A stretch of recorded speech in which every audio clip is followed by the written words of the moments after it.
Hello everyone, स्वागत है आप सभी आंगनबाड़ी बहनों का फिर से एक नई वीडियो में।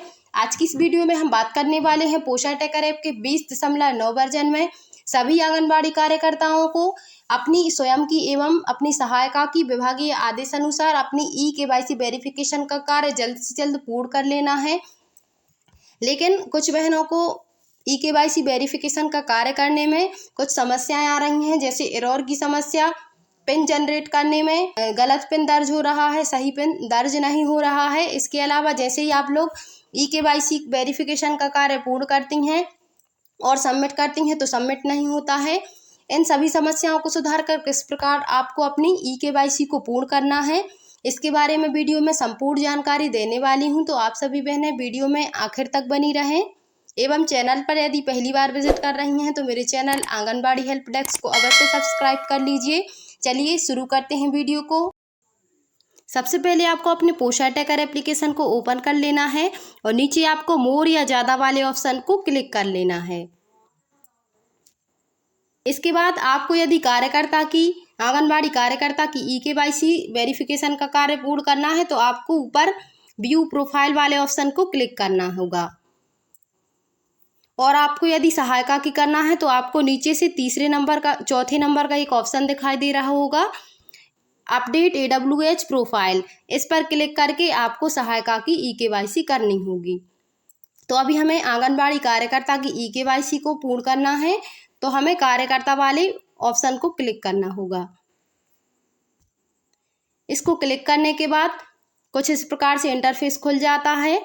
यहाँ पर देखिए कंप्लीट ई-केवाईसी ब्लू आइकन जो दिखाई दे रहा है, ब्लू बटन, आपको इसी पर क्लिक कर देना है।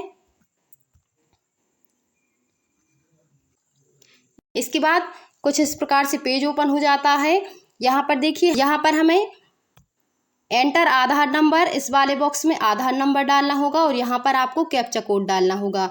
लेकिन आधार नंबर और कैप्चा कोड डालने से पहले आपको यह सुनिश्चित करना है कि आपका कौन सा मोबाइल नंबर आधार से रजिस्टर्ड है।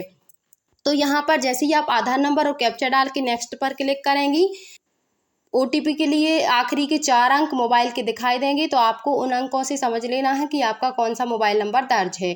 यदि आपके पास वो मोबाइल नहीं है, उस पर OTP आपको अवेलेबल नहीं हो सकता, तो आपको आधार सेंटर पर जाकर दूसरा मोबाइल नंबर रजिस्टर्ड करवाना होगा। इसके बाद ही आपकी केवाईसी का कार्य पूर्ण होगा। तो चलिए यहाँ पर हम आधार नंबर फिल कर देते हैं। आधार नंबर डालने के बाद हमें कैप्चा कोड डालना है। यहाँ पर जो कैप्चा कोड दिया हुआ है, ठीक वैसा ही कैप्चा कोड हमें यहाँ पर डालना है। तो चलिए यहाँ पर कैप्चा कोड भर देते हैं।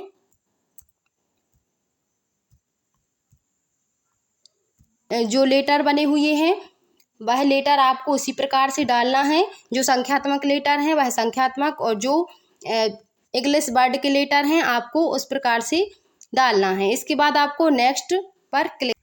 इसके बाद यहाँ पर आधार की वेबसाइट से OTP के लिए यहाँ पर बॉक्स आ जाता है, तो हमें यहाँ पर OTP फिल करना है।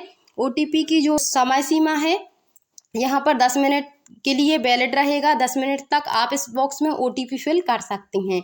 तो यहाँ पर देखिए आखिरी के 4 अंक मोबाइल नंबर के दिखाई दे रहे हैं, तो हमें यह 4 अंकों से पता चल सकता है कि कौन सी नंबर पर OTP जाने वाली है। तो चलिए OTP यहाँ पर आ चुकी है, हम OTP को फिल कर देते हैं। OTP फिल करने के बाद आपको कंटिन्यू पर क्लिक कर देना है। इसके बाद यहाँ पर आपको 6 डिजिट पिन प्रोवाइड करना है। तो यहाँ पर आपको 6 डिजिट पिन मतलब 6 अंकों का पिन बनाना होगा। यहाँ पर इसके लिए लिखा भी है, set your DigiLocker security pin. जो डिजीलॉकर ऐप होता है गवर्नमेंट का, उसमें हमारे सभी डॉक्यूमेंट उपलब्ध होते हैं। तो उसमें हमारे जो डॉक्यूमेंट होते हैं जैसे आधार, पैन कार्ड, सभी दस्तावेज उसमें सिक्योर होते हैं उस पिन के माध्यम से। तो इसी वेबसाइट से हमें यहाँ पर ई-केवाईसी करना है, तो इसीलिए यहाँ पर डिजीलॉकर के लिए आ रहा है। तो यहाँ पर देखिए 6 digit PIN provide extra security to your account with 2 factor authentication, don't disclose your security PIN to anyone. तो हमें यहाँ पर 6 अंकों का पिन बनाना होगा। आप उस प्रकार पिन बनाएं जो आपको याद रहे। तो चलिए यहाँ पर हम 6 डिजिट का पिन बना देते हैं। पिन भरने के बाद आपको कंटिन्यू पर क्लिक कर देना है। इसके बाद कुछ इस प्रकार से इंटरफेस आ जाता है। अब यहाँ पर डिजीलॉकर पर अकाउंट पहले से यहाँ पर मौजूद था, इसीलिए फॉरगेट पिन नहीं करना पड़ा। यदि आपके में डिजीलॉकर पर अकाउंट नहीं होगा तो आपको फॉरगेट पिन पर क्लिक करना होगा। इसके बाद आपको वहाँ पर अपनी आधार के अनुसार डेट ऑफ बर्थ को वहाँ पर डालना होगा। इसके बाद डेट ऑफ बर्थ डालने के बाद आप पिन बना सकती हैं और वह पिन सुरक्षित भी हो जाएगा। इसके बाद आपको आगे बढ़ना है तो इस तरह का पेज खुल जाएगा। इसके बाद आपको कुछ नहीं करना है, आपको अलाउ वाले बटन पर नीचे क्लिक कर देना है। जैसे ही आप अलाउ वाले बटन पर क्लिक करेंगी तो इस प्रकार से कंप्लीट आ जाता है, eKYC has been complete successfully. इसके बाद हमें गो टू माई प्रोफाइल पर क्लिक कर देना है। तो थोड़ी ही देर में यहाँ पर कंप्लीट देखिए यहाँ पर कंप्लीट लिखा आ चुका है। यदि आपके में एरर की समस्या आती है तो आपको यहाँ पर एडिट के लिए ऊपर 3 बिंदुओं पर क्लिक करना होगा। ऊपर आपको 3 बिंदुओं पर क्लिक करना है। इसके बाद आपको अपडेट प्रोफाइल वाले ऑप्शन को क्लिक करना है। इसके बाद यहाँ पर प्रोफाइल खुल जाएगी, कार्यकर्ता की आधार प्रोफाइल। तो इसके बाद आपको प्रोफाइल खोलने के बाद इस सबमिट वाले बटन को क्लिक कर देना है। जैसे ही आप सबमिट करेंगी इसके बाद आप eKYC का कार्य करेंगी तो eKYC पूर्ण हो जाएगी, एरर की समस्या नहीं होगी। और पिन जनरेट करने में उन्हीं कार्यकर्ताओं को समस्या आ रही है जो फॉरगेट वाले ऑप्शन को क्लिक नहीं करती हैं।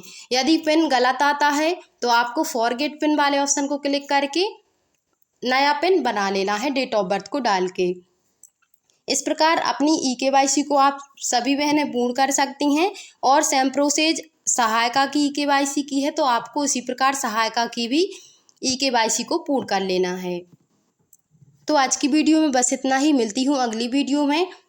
वीडियो को लाइक अवश्य करें एवं अपनी अन्य बहनों में जानकारी को शेयर अवश्य करें।